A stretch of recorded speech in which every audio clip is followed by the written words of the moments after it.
everyone, myself Mrs.S.Nusrath Najeeba, Assistant Professor, Department of Computer Science SF, the Standard Fireworks Rajaratnam College for Women, Sivahasi. In this video, we are going to learn about queues, which is the most important component in data structures. Through this video, we can get to know about what is a queue and its basic operation, how we are going to apply it and how we are going to implement it. Let's see from the introduction.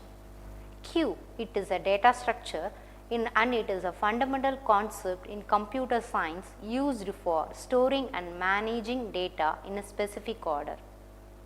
It follows the principle of first in, first out, where the first element added to the queue is the first one to be removed.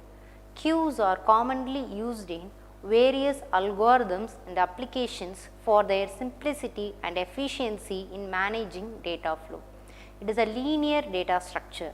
It operates like a line where elements are added at one end called rear and removed from the other end called front. This is a queue. In this we can see two pointers named as front and rear. The insertion takes place on the rear and the deletion is going to take place at the front. These are the basic operations of a queue. The first one is the enqueue. It is an insertion operation, that is adds an element to the rear of the queue. Then the second operation is the dequeue. It is an deletion operation. It removes and returns the element from the front of the queue. Peek, it returns the element which is at the front of the queue without removing it, which it means it just displays what is the front element of a queue. Then empty, it is useful for checking whether the queue is empty or not. Then full, it is useful for checking whether the queue is full or not. Okay, here we are going to see an example for the queue operations. In this we are taking a queue which is been of size 5. The elements we are going to add in the queue are A, B, C, D and E. Initially the front and the rear points to 0. If you are going to add an element, we have to increment the rear value. First, we are going to insert the element A. We first insert the element in the queue and increment the rear pointer. Likewise, the second element is inserted and the rear pointer is incremented. It will goes on like this until the queue is full. In this we are inserting D and the rear pointer is incremented by 1. Then we are inserting E and the rear pointer is incremented by 1. Now the queue is full. The condition for the queue full is the size of the queue has to be equal with rear. This is the condition for to show whether the queue is full or not. Then we are going to see about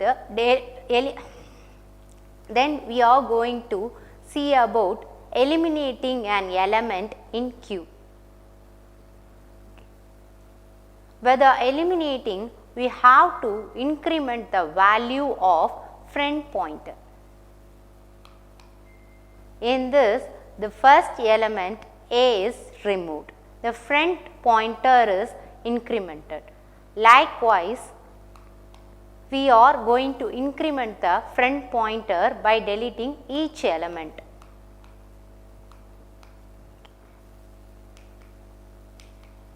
Now B is eliminated and the front pointer is incremented.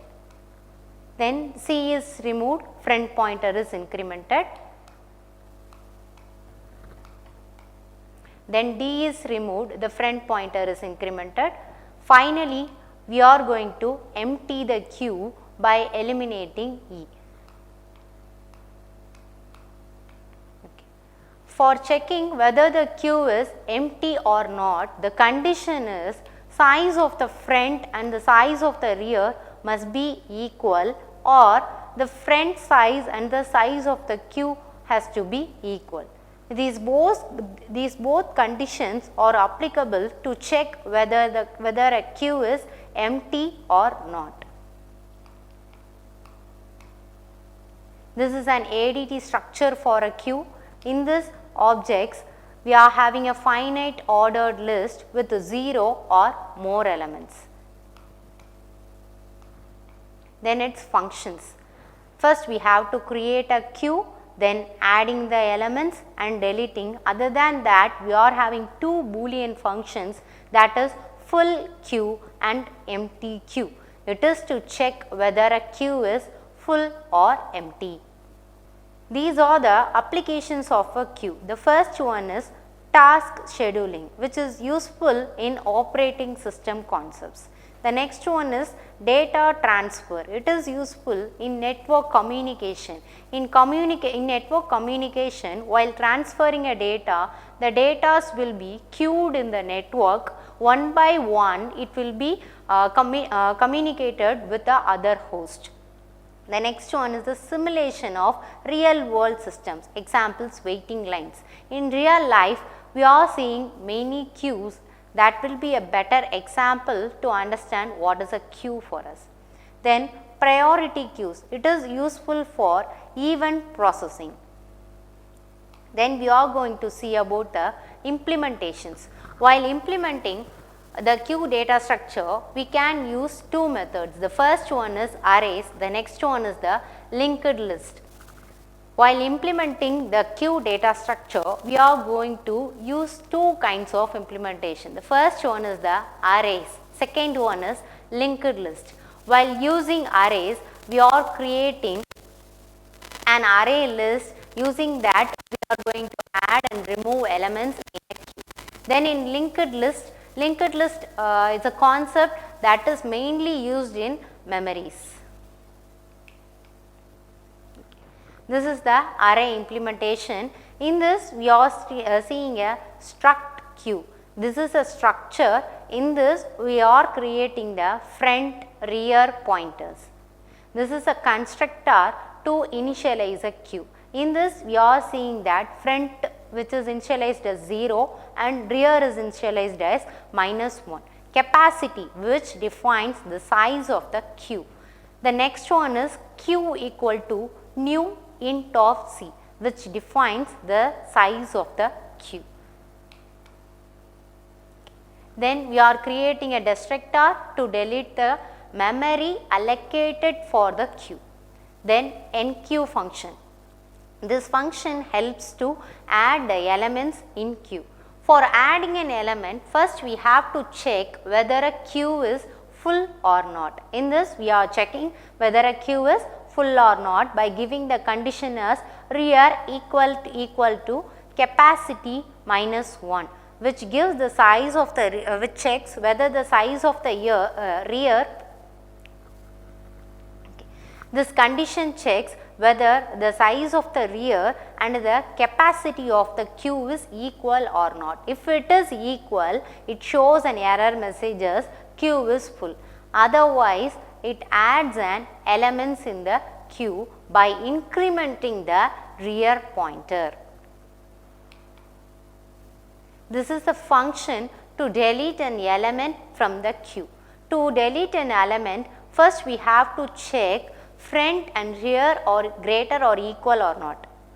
While checking this, we can identify whether a queue is empty or not.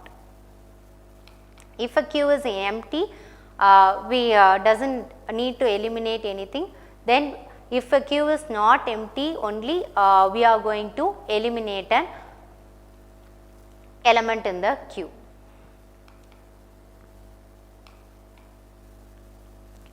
This is the display function for a queue.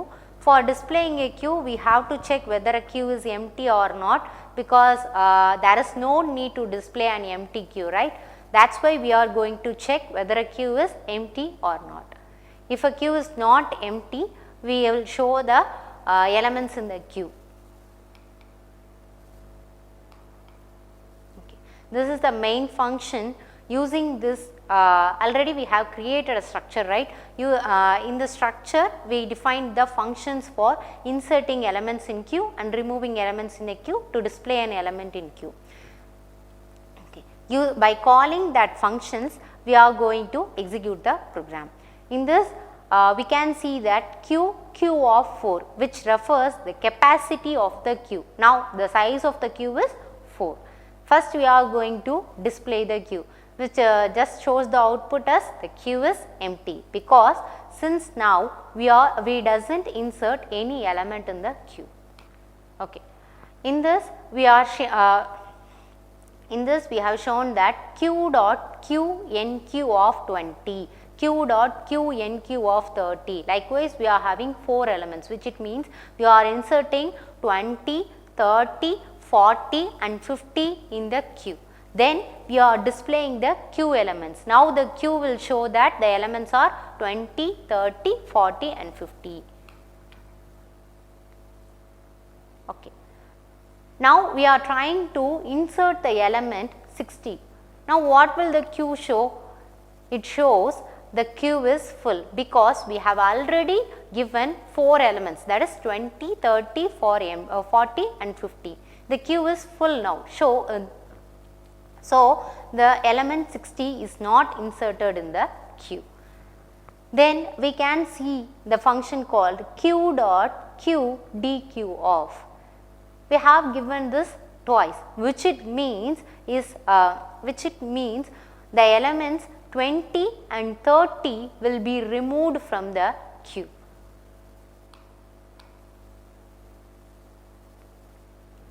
Okay.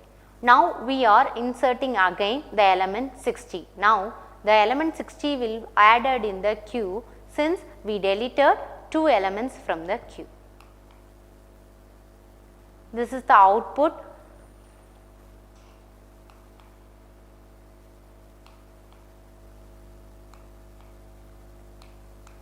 Okay. The next representation is the linked list representation.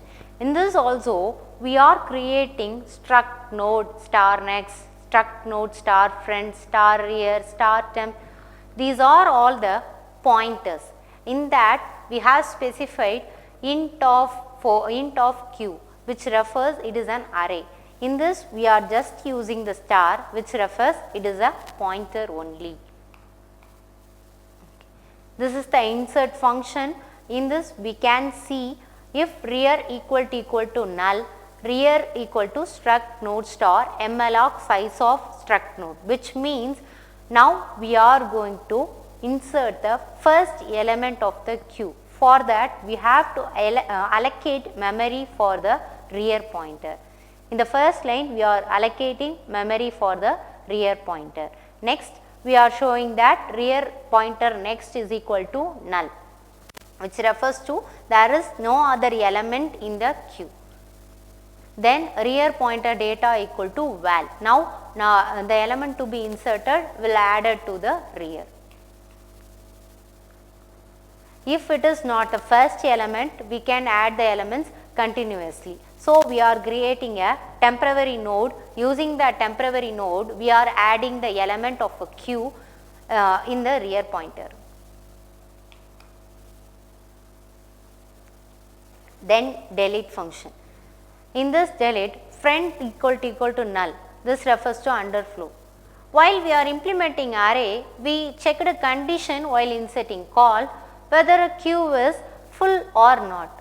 In this linked list, we are not going to check whether a queue is full or not.